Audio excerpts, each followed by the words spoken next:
I closed one browser tab at 8:59 a.m. on a Thursday, and by noon the company had lost $8.2 million. Name's Gary Sullivan, 48 years old, and I'd been holding that place together with duct tape and Navy discipline for the better part of 15 years. But let me back up a bit, because this story starts way before that Thursday morning when everything went sideways. You know that feeling when you can smell trouble coming? Like when the air gets thick before a storm? That's exactly what it felt like when Austin Reynolds walked through our office doors 3 months ago. New COO, fresh MBA from some fancy school back east, protein shake in one hand and a smirk that screamed, "I'm here to disrupt everything you old guys built." Austin was one of those guys who used words like synergize and pivot in normal conversation, the kind who'd never actually built anything with his hands but could recite quarterly projections like scripture.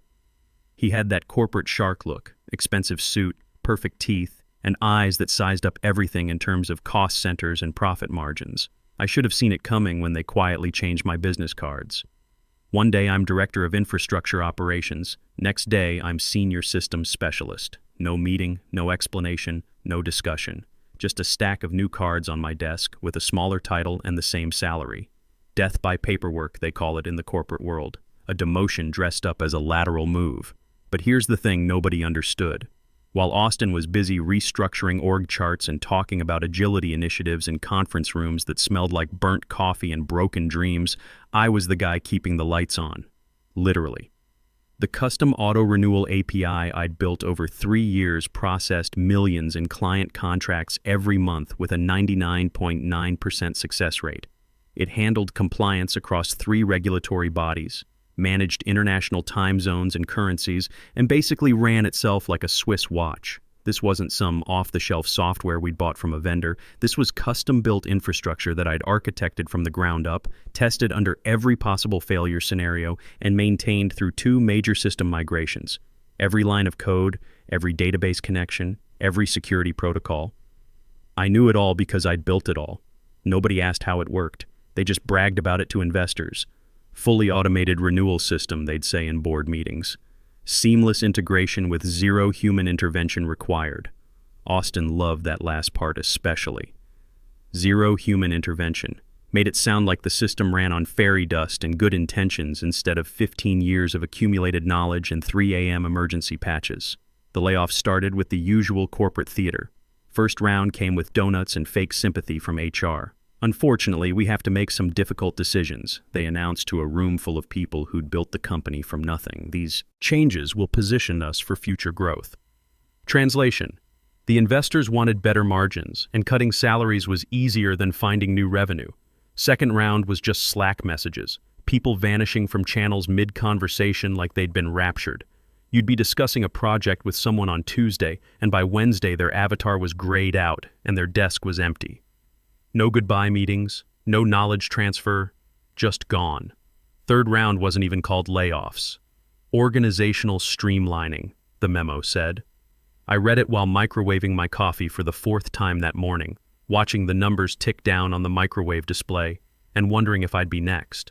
My desk stayed in the same spot, right between the broken thermostat that kept the office either freezing or sweltering, and that ancient printer that sounded like it was dying a slow, painful death every time someone sent a job to it. But everything else shifted around me like I was a rock in a stream and the water was just flowing past. Meeting invites stopped, including me.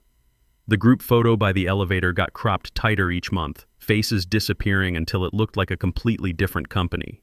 Nameplates disappeared from doors. The coffee machine got moved to the executive floor. Small changes. But you notice when you've been somewhere long enough to see the patterns. I watched it all happen with the patience you learn in the Navy. Observe, assess, prepare, but don't react until you understand the full situation. 24 years in the service teaches you that panic is the enemy of good decision-making. You wait, you watch, and when the time comes to act, you do it with precision and purpose. Austin brought in his golden boy about a month after the restructuring. Kid couldn't have been older than 27, wearing sneakers that probably cost more than my truck payment and carrying himself like he'd just graduated from disrupting someone else's business model. His name was Caleb Winters, and he introduced himself as a solutions architect with experience in next-generation infrastructure paradigms. I knew we were in trouble the moment he opened his mouth in his first technical meeting. "So Couldn't we just port the entire backend to blockchain infrastructure for faster velocity? He asked, genuinely serious, while the room full of actual engineers tried not to laugh. I just nodded and made a mental note. This kid has no idea what he's talking about, but Austin thinks he's the future. That's when I knew for certain that this wasn't about improving anything. It was about replacing everything, starting with the people who'd built it in the first place. They made Caleb director of digital innovation within 2 weeks, gave him a team, a budget, and orders to modernize our legacy systems. My systems. The ones that actually worked while everyone else's crashed on weekends and needed constant babysitting. I tried to be a team player through all of this. Really, I did. The Navy teaches you to respect the chain of command, even when you think the officers making decisions have never been in the field. You salute, you follow orders, you do your job with pride even when the people above you are making choices that smell like disaster from a mile away. When Austin asked for documentation on the renewal architecture, I spent 3 days putting together a comprehensive breakdown, 23 pages of technical specs, system dependencies, compliance requirements, and integration points. I included flowcharts, database schemas, and most importantly, the single most critical detail buried in Section 12 of the appendix. The vendor contract compliance requirement, the thing that made everything else possible. See, 3 years ago when I was negotiating the licensing agreement with our renewal vendor, I'd insisted on a specific clause. The system would only function with an active named officer maintaining credentials in the vendor portal, not a team login, not a shared account, not some generic company email address. One person with verified identity maintaining active authentication tokens. That person was me. Gary Sullivan, the only name on the compliance certificate, the only identity tied to the vendor's security protocols, the only human being on planet Earth who could authorize the system to keep running. I tried to explain this to the previous management team, but they were too busy chasing the next funding round to care about infrastructure details. Just handle it, Gary, they'd say. You're the expert.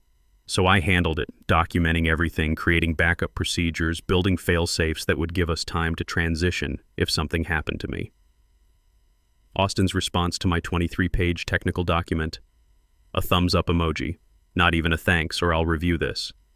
Just that little yellow hand giving me a digital pat on the head like I was a kindergartner who'd just shown him a crayon drawing. That should have been my first clue that we were heading for disaster. But I'm old school. You give people the benefit of the doubt, you assume good faith until proven otherwise, you follow proper channels, even when the channels are run by people who think emojis count as professional communication. Caleb started making changes immediately. Small ones at first, optimizing database queries that had been running perfectly for years, streamlining API endpoints that handled edge cases he didn't understand, modernizing security protocols that were already exceeding industry standards. Each change broke something else. The system that had run with 99.9% uptime suddenly needed weekly emergency patches. Client renewals that used to process automatically started requiring manual intervention. Compliance reports that generated themselves began throwing errors that took hours to debug. I spent my nights fixing what Caleb broke during the day. No overtime pay, no recognition, just the quiet satisfaction of keeping the lights on while everyone else slept. My wife started leaving dinner in the microwave because she knew I'd be home late again, debugging some improvement that had made everything worse. The breaking point should have been when Caleb suggested we deprecate the legacy vendor integration and build our own compliance engine from scratch. He pitched it in a meeting where he used the word blockchain 14 times in 20 minutes, describing a system that would take 2 years to build and wouldn't meet half our regulatory requirements. Austin loved it. "This is exactly the kind of innovative thinking we need," he said, nodding like Caleb had just solved world hunger. "When can we start the transition?" I cleared my throat and asked if anyone had reviewed the legal implications of changing our compliance framework mid-contract. Silence. Then Austin looked at me with that patronizing smile he'd perfected and said, "Gary, we appreciate your concerns about the old way of doing things, but we need to move fast in this market. Sometimes you have to break a few eggs to make an omelet." Breaking eggs. That's what he called potentially violating federal compliance regulations and risking our entire client base.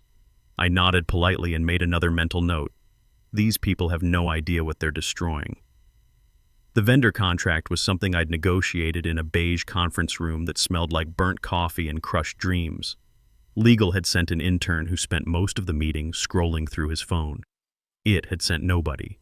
The vendor rep was calling in from Belgium on a connection so bad that every other word got cut off.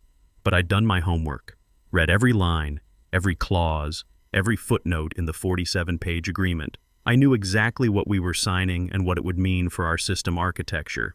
When they got to Section 8.7, the named officer requirement, I volunteered my own name without hesitation. Someone needs to be responsible, I'd told the room. Might as well be the guy who built the integration. Nobody argued, nobody cared. They were just happy to check another box and move on to the next meeting. That decision, made in 5 seconds of corporate indifference, had just become the most important leverage point in the company's entire technical infrastructure. I'd tried to hand off the named officer responsibility twice in the past 18 months. First time, I wrote up a transition plan and scheduled training sessions for 3 other senior engineers. "We'll circle back after Q3, Austin had said. "Too much going on right now." Second time, I sent a formal request to legal and copied Austin directly. "We need redundancy in our compliance architecture," I wrote. "Single points of failure are unacceptable for a system this critical." Austin's response came 6 days later. "Let me align on roles before we make changes. Thanks." Aligning roles, as it turned out, meant firing everyone who remembered why things worked the way they did and replacing them with people who thought disruption was more important than stability. The final straw came 3 weeks later during what Austin called a strategic alignment call. Corporate speak for someone's about to get publicly humiliated, while the rest of us pretend it's a team-building exercise. I'd been through enough of these in my 15 years to know the script by heart. The email invite had that special corporate tone that meant trouble. Mandatory employment alignment and loyalty confirmation. All senior staff. The subject line alone was enough to make my stomach turn. In the Navy, when officers started talking about loyalty, it usually meant someone was about to get thrown overboard. I logged in 3 minutes early, like always. Old habits from the service. Be ready, be professional, be prepared for whatever nightmare they're about to unleash. My home office was quiet except for the hum of my computer and the distant sound of my neighbor's lawnmower. Normal Thursday morning sounds while my professional world was about to explode. Austin's face filled the top center of my screen, that practiced smile he probably rehearsed in the mirror every morning. His backdrop was some generic corporate office setup, motivational posters, fake plants, the kind of sterile environment that screamed, "I'm important but have no personality." The first 50 minutes were the usual corporate garbage. Slides full of buzzwords like synergy optimization and cross-departmental realignment. Austin talked about reducing operational redundancy, which was code for more firings. He mentioned enhancing team velocity, which meant making fewer people do more work. He used the phrase right-sizing our human capital 6 times, as if people were just numbers on a spreadsheet instead of human beings with families and mortgages. I watched colleagues' faces on the grid of video windows. Some nodded along like bobbleheads, desperate to look engaged. Others had that 1,000-yard stare of people who'd already mentally checked out. A few were clearly multitasking, probably updating their resumes while Austin droned on about corporate synergy. Then his tone shifted. The fake friendliness dropped away like a mask slipping, and suddenly he was looking directly into his camera. At me. "Before we close," Austin said, letting his words hang in the digital air like a sword about to drop, "I want to address some concerning reports we've received."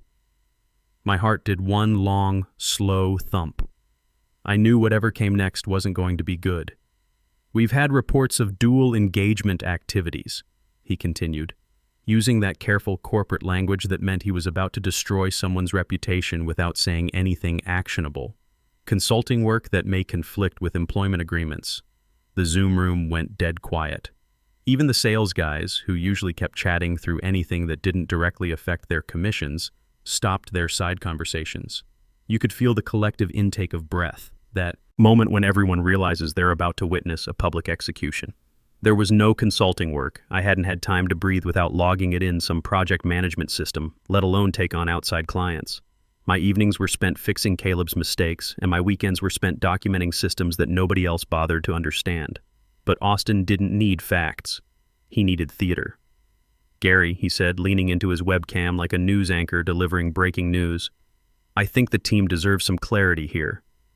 The way he said my name made my skin crawl, like he was talking to a child who'd been caught stealing cookies, condescending, disappointed, already convinced of my guilt before asking any questions. "Pick a side," Austin continued, his voice dropping to that fake, sincere tone that executives use when they want to sound reasonable while being completely unreasonable. "Pick a paycheck, ours or the other one." The digital silence that followed was deafening. 37 people on the call, and you could have heard a pin drop in any of their home offices. I could see my own reflection in my monitor.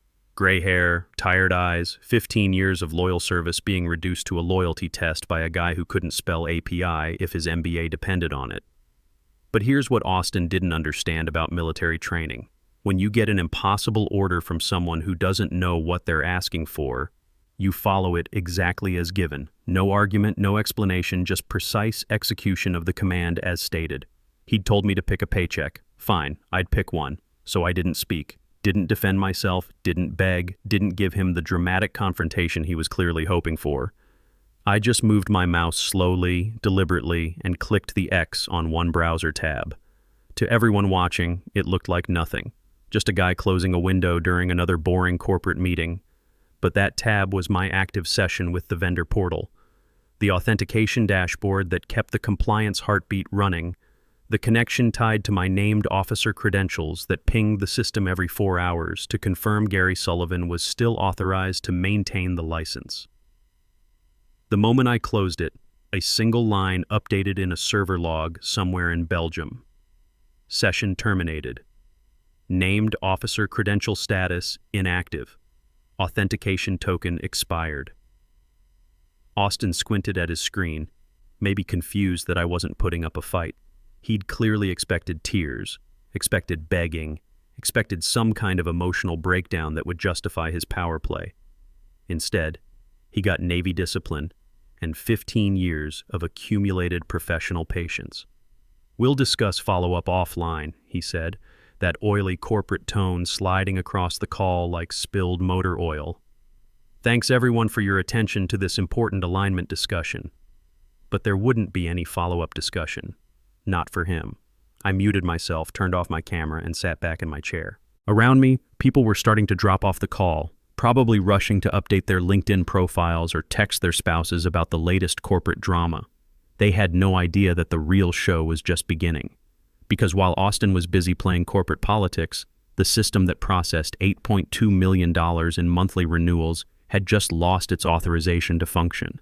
And the only person who could restore it was sitting in a quiet home office, drinking cold coffee, and feeling absolutely no obligation to fix the mess that someone else had just created. The first error appeared at 9:47 a.m., exactly 48 minutes after I closed that browser tab. Just a small glitch in the renewal queue. One mid-tier client in Phoenix couldn't process their monthly contract. The kind of hiccup that usually gets chalked up to network lag or a temporary server blip. Nothing to panic about. By 9:52, the automated retry had failed. By 10:15, 2 enterprise clients worth 6 figures each were flagged in renewal jeopardy. Still no red alerts blasting through the office because the system had backup protocols built in. Fail-safes I'd designed to give us time to fix problems before they became disasters. But those fail-safes were starting to spin their wheels like tires stuck in mud, and they were all tied to one thing: my authentication token with the vendor portal. At 10:23, someone in DevOps finally noticed the pattern and sent a message to legal. "Are we experiencing a license sync delay? System can't ping the named officer key for renewal authorization." At 10:28, legal replied, "That's Gary Sullivan, right? He handles all the vendor compliance stuff." At 10:31, someone tried calling my work phone. It went straight to voicemail because I'd forwarded all my calls to HR. If they wanted to talk about my dual employment, they could start with the people who handled employee relations. At 10:45 exactly, the renewal engine collapsed. Not with error messages or warning bells, just silence. Clean, professional, total system shutdown. Every automated renewal stopped processing. Every compliance check started returning the same message. License invalid. Named officer signature expired. Contact vendor for resolution. In that instant, $8.2 million in projected monthly revenue went into free fall. I sat in my kitchen that afternoon, drinking a beer I'd been saving for a special occasion. Seemed like the right time to crack it open. My phone buzzed constantly. Missed calls, voicemails, text messages that started polite and got increasingly desperate. I deleted them all without listening. The emergency board meeting happened without me. They tried everything they could think of. Called the vendor, who patiently explained that no, the license couldn't be transferred without the original named officer's authorization. Minimum 10 business days processing time, assuming all paperwork was correctly filed. Can we override it somehow? Austin apparently asked, probably sweating through his expensive shirt by now. No, came the reply from Belgium. That would violate compliance integrity protocols. Your company specifically requested this security framework. Gary Sullivan designed it this way. They tried to assign someone else as named officer. Denied. The system was locked to my identity, my authentication tokens, my digital signature. They tried to access the vendor portal with generic credentials. Blocked. They even called their lawyer to see if they could force the vendor to unlock the system. The lawyer probably laughed. Contracts are contracts, especially ones involving federal compliance requirements. By 2 p.m., 3 major clients had triggered breach clauses in their contracts. One had legal counsel CC'd on the first complaint. Another had already suspended payments pending resolution of what they called systemic compliance failures. The financial bleeding was getting worse by the hour, and there wasn't a damn thing anyone could do about it except ask me nicely to fix what Austin had broken. They tracked me down that evening. Not Austin. He'd apparently locked himself in his office, probably updating his own resume. The founder called me directly, voice tired and strained. "Gary, we need to talk," Thomas Crawford said. "Can you come in tomorrow morning?" "I'll be there," I said. Professional courtesy, even in warfare. The meeting was set for 10 a.m. in the private conference room. No laptops, no assistants, no recording devices. Just Thomas, the CFO, legal, Austin, and me sitting around a mahogany table that probably cost more than most people's cars. I arrived exactly on time. Not early, not late.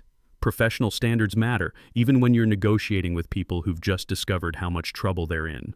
I didn't come with lawyers or demands or threats. Just a manila folder containing a printout of the vendor contract, section 8.7 highlighted in blue ink, the clause they'd all ignored for 3 years while bragging about the system to investors. "You'll get your license back," I told them, voice steady as concrete, "but not for free." Nobody spoke. Thomas read the highlighted section twice, then looked up at me with something that might have been respect or fear. Hard to tell the difference sometimes. "What are your terms?" he asked quietly. "Triple severance package," I said. "Retroactive to when Austin restructured my position 3 months ago. No non-compete clause, no non-disclosure agreement. I walk away clean, you fix your compliance mess, and we part ways professionally." Austin started to object, probably about to say something about negotiating or finding alternatives. I raised one eyebrow. The look that used to quiet rowdy sailors when I was running a tech crew in the Navy. He closed his mouth. The CFO glanced at Thomas, who nodded once. Slow and heavy, like a man signing a peace treaty after losing a war he never should have started. "Agreed," Thomas said. I stood up, collected my folder, and headed for the door. As I walked past Austin's office, I could see through the glass walls. His nameplate was already gone from his desk, and he was putting his motivational books into a cardboard box. Apparently, the board had made some rapid personnel decisions while they were learning exactly how much money his leadership style had cost them. We didn't make eye contact.